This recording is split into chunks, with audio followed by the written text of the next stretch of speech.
श्री स्वामी समर्थ. जय जय स्वामी समर्थ. स्वामींचं नाव घेऊन मी आजच्या ह्या नवीन व्हिडिओला सुरुवात करते. यंदा 5 फेब्रुवारी गुरुवारी आहे संकष्टी चतुर्थी. संकष्टी चतुर्थी ही भगवान श्री गणेशाला समर्पित एक अत्यंत शुभ तिथी मानली जाते. असे मानले जाते की या दिवशी भक्त बाप्पांची पूजा करतात, ज्यामुळे जीवनातील दुःख कमी होतात आणि आनंदाने समृद्धी मिळते. भक्त या दिवशी व्रत करतात. संकष्टी या शब्दाचा अर्थ दुःखाचा नाश करणारा असा होतो. म्हणूनच भक्त भगवान गणेशाला विशेष प्रार्थना करतात आणि त्यांच्या जीवनातील संकट दूर करण्याकरता प्रार्थना करतात. धार्मिक मान्यतानुसार देवी पार्वतीने प्रथम आपल्या पुत्र गणेशाच्या दीर्घायुष्यासाठी आणि कल्याणासाठी संकष्टी चतुर्थीचे व्रत केले होते. तेव्हापासून हे व्रत बालसुख, मानसिक शांती, यश आणि अडथळे दूर करण्यासाठी विशेषतः फलदायी मानले जाते. या दिवशी भगवान गणपतीची पूजा केल्याने घरातील नकारात्मक ऊर्जा दूर होते आणि कुटुंबात सुख शांती टिकून राहते. तसेच गणपती बाप्पांच्या कृपेने आपल्या सर्व इच्छा मनोकामना पूर्ण होतात. संकष्टीचे हे व्रत सूर्योदयापासून सुरू होते आणि चंद्र दर्शन झाल्यावरच पूर्ण होते. म्हणून चतुर्थीच्या दिवशी चंद्र पाहणे खूप महत्त्वाचे मानले जाते.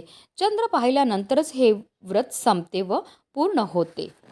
आणि संकष्टी चतुर्थीला चंद्रोदयाची वेळ ही रात्री 9:35 असणार आहे.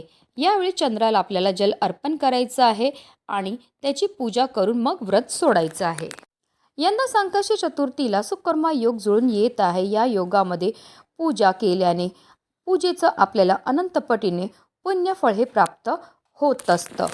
धार्मिकदृष्ट्या हा दिवस अतिशय महत्त्वाचा असल्यामुळे या दिवशी काही प्रभावी उपाय देखील केले जातात.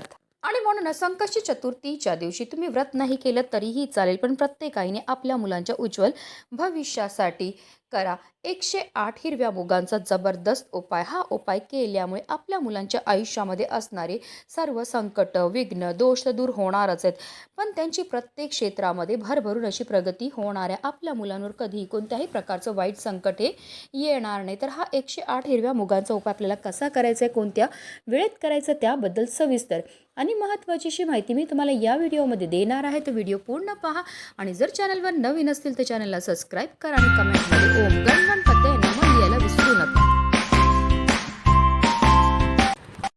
संकष्टी चतुर्थीच्या दिवशी आपल्याला सकाळी ब्रह्ममुहूर्तावर उठायचं आणि अंथरुणामध्येच गणपती बाप्पांचं स्मरण करायचं आहे आणि दिवसाला सुरुवात ही करायची आणि त्यानंतर स्वच्छ स्नानही करायचे.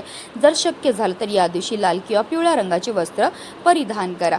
त्यानंतर आपल्याला सर्वप्रथम देवघरामध्ये दिवा हा प्रज्वलित करून घ्यायचा आहे, कारण कोणतीही सेवा किंवा कोणताही उपाय जर आपण अग्नीच्या साक्षीने केला तर त्यामध्ये आपल्याला निश्चित सफलताही प्राप्त होत असते. त्यानंतर आपल्याला सूर्यदेवांना जल अर्पण करायचं आहे आणि आपल्याला विधिवत देवपूजाही करून घ्यायची आहे. जर तुमच्याकडे गणपती बाप्पांची मूर्ती असेल तर त्यांना तामनामध्ये घ्यायचं आहे आणि त्यांच्यावर आपल्याला जलाभिषेक किंवा पंचामृताने अभिषेक हा करायचा आहे. 11 पळी पाणी आपल्याला गणपती बाप्पांवर अर्पण करायचं. प्रत्येक पळी पाणी अर्पण करताना आपल्याला ओम गणपतये नमः या मंत्राचा जप हा करायचा आहे आणि त्यानंतर गणपती बाप्पांच्या मूर्तीला स्वच्छ पुसून पुन्हा त्यांच्या स्थानावर ठेवायचे. गणपती बाप्पांना हळद, कुंकू, अक्षदा, धूपदीप, अगरबत्ती दाखवून घ्यायची आहे.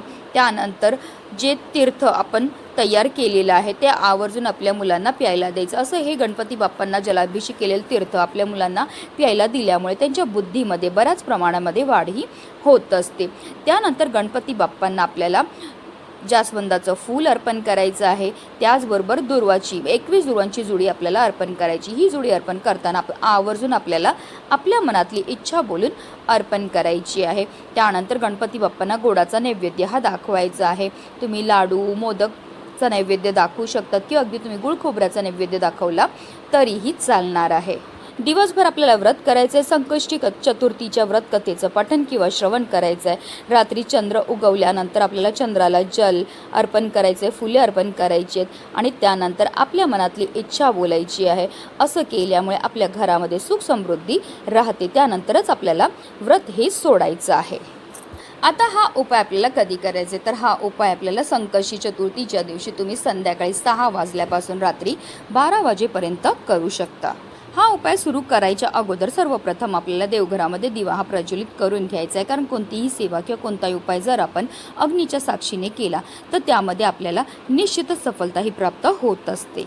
आता गणपती बाप्पांना आपल्याला हळद कुंकू अक्षदा धूपदीप अगरबत्ती दाखवून घ्यायची, त्याचबरोबर स्वतःला सुद्धा आपल्याला हळद कुंकू लावून घ्यायचं आहे। आता हा संपूर्ण उपाय जो आहे तो आपण देवघरामध्ये बसूनच करणार आहे। तर ह्या उपायाकरता आपल्याला 108 हिरवे मूग जे आहेत ते लागणार आहे। जे हिरवे मूग आपण घेणार ते आपल्याला व्यवस्थित पाहून घ्यायचे, ते अखंड असावे, कुठेही तुटलेले फुटलेले किंवा खराब झालेले नसावे। आता आपल्याला वाटीमध्ये 108 हिरवे मूग घ्यायचे, त्याचबरोबर एक हिरव्या रंगाचा कपडा सुद्धा घ्यायचा आहे। आता जर तुम्हाला एक मुलगा असेल तर तुम्हाला 108 हिरवे मूग घ्यायचेत आणि एक हिरव्या रंगाचा कपडा घ्यायचा आहे, आणि जर तुम्हाला 2 मुलं असतील तर तुम्हाला 2 हिरव्या रंगाचे कपडे घ्यायचेत आणि 108 108 असे करून तुम्हाला 2 मुगाच्या वाट्या सुद्धा तयार करून घ्यायच्यात। एका मुलाकरता वापरलेल्या ज्या उपायाच्या वस्तू आहेत त्या तुम्हाला दुसऱ्या मुलाकरता वापरता येणार नाही। त्याचबरोबर जर तुमची मुलं नोकरी शिक्षणानिमित्त बाहेरगावी असतील तर हा उपाय कसा करायचा ते सुद्धा तुम्हाला पुढे व्हिडिओमध्ये मी सांगणार आहे। आता जो आपण हिरव्या रंगाचा कपडा घेतलाय तो आपल्याला गणपती बाप्पांसमोर ठेवायचा आणि 108 हिरव्या मुगाची जी वाटी आहे ती घेऊन आपल्याला आसन घेऊन देवघरासमोर बसायचं आहे। आता त्या 108 हिरव्या मुगामधनं आपल्याला एक मूग आपल्या उजव्या हातामध्ये घ्यायचा। ओम गणपते नम या मंत्राचा आपल्याला जप करायचा, आपल्या मनातली इच्छा बोलायची आणि त्यानंतर हा हिरवा मूग जो आहे तो आपल्याला त्या हिरव्या रंगाच्या कपड्यावर ठेवायचा जो आपण गणपती बाप्पांसमोर ठेवलाय। पुन्हा आपल्याला दुसरा हिरवा मूग घ्यायचा आहे, ओम गणपते नम या मंत्राचा जप करायचा आहे। त्याचबरोबर आपल्या मनातली इच्छा बोलून तो हिरवा मूग आपल्याला त्या हिरव्या रंगाच्या कपड्यावर ठेवायचं। अशा रीतीने आपल्याला 108 वेळा हिरवे मूग आपल्या उजव्या हातामध्ये घ्यायचे, 108 वेळा आपल्याला ओम गणपते नम या मंत्राचा जप करायचा आहे आणि 108 वेळा आपल्या मनातली इच्छा बोलून आपल्याला हे हिरवे मूग जे आहेत ते त्या हिरव्या रंगाच्या कपड्यावर ठेवायचे आहेत। आता जे 108 हिरवे मूग आपण त्या हिरव्या रंगाच्या कपड्यावर ठेवलेले त्याची एक पोटली ही तयार करून घ्यायची आणि ही पोटली आपल्याला गणपती बाप्पांसमोरच ठेवायची आणि त्यानंतर हात जोडून मनोभावे आपल्याला गणपती बाप्पांना प्रार्थना करायची। आपल्या मुलांच्या आयुष्यामध्ये असणारे जे संकट आहेत, विघ्न आहेत, दोष आहे, दारिद्र्य आहे ते दूर करण्याकरता मनोभावे प्रार्थनाही करायची आहे। किंवा आपल्या मुलांची एखादी इच्छा असेल जी काही केली पूर्ण होत नसेल तर ती इच्छा पूर्ती करण्याकरता आपल्याला गणपती बाप्पांना प्रार्थनाही करायची आहे। त्यानंतर रात्री जेव्हा आपली मुलं झोपायला जाणार आहेत तेव्हा ही पोटली गणपती बाप्पांजवळ आपल्याला उचलायची आणि त्यांच्या उशाखाली नेऊन ठेवायची। आता तुम्हाला एक मुलगा असेल तर एक पोटली तुम्हाला मुलांच्या उशाखाली नेऊन ठेवायची, 2 मुलं असतील तर 2 मुलांकरता वेगवेगळ्या 2 पोटल्या तयार करायच्यात आणि त्यांच्या उशाखाली ठेवायच्यात। आता तुमची मुलं नोकरी व्यवसायानिमित्त किंवा शिक्षणानिमित्त बाहेरगावी शिकत असतील तर हा उपाय कसा करायचा, तुम्हाला याचप्रमाणे 108 हिरवे मूग जे आहेत ते अभिमंत्रित करून घ्यायचे, त्याची पोटली तयार करून घ्यायची आणि त्यानंतर तुमच्या मुलांची फोटो असेल किंवा त्यांची एखादी वस्तू असेल त्याच्या समोर संपूर्ण रात्रभर आपल्याला ही पोटली जी आहे ती ठेवायची।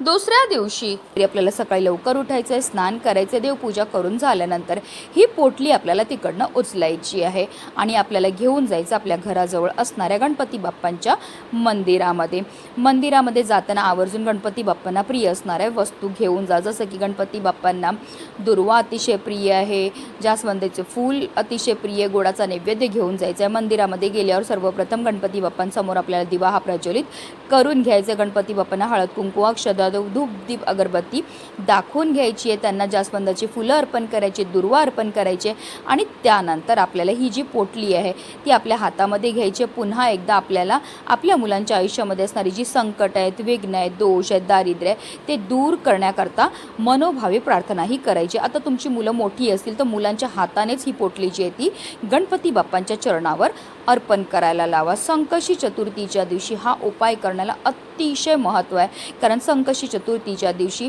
नेहमीच्या तुलनेत गणेश तत्व जे आहे ते 1000 सहस्त्रपटीने जास्त कार्यरत असतात आणि जर उपाय हा आपण मंदिरामध्ये जाऊन केला तर केलेल्या उपायाचं आपल्याला अतिशीघ्र फळ प्राप्त होत असतं। आपल्या मुलांच्या आयुष्यामध्ये असणारी सर्व संकट, विघ्न, दुःख, दारिद्र्य दूर होऊन त्यांची प्रत्येक क्षेत्रामध्ये भरभरून अशी प्रगती होणार आहे। म्हणूनच व्हिडिओ जास्तीत जास्त लोकांपर्यंत शेअर करा, जेणेकरून प्रत्येकाच्या मुलाच्या आयुष्याचं कल्याण हो हीच मनामध्ये इच्छा। श्री स्वामी समर्थ, जय जय स्वामी समर्थ।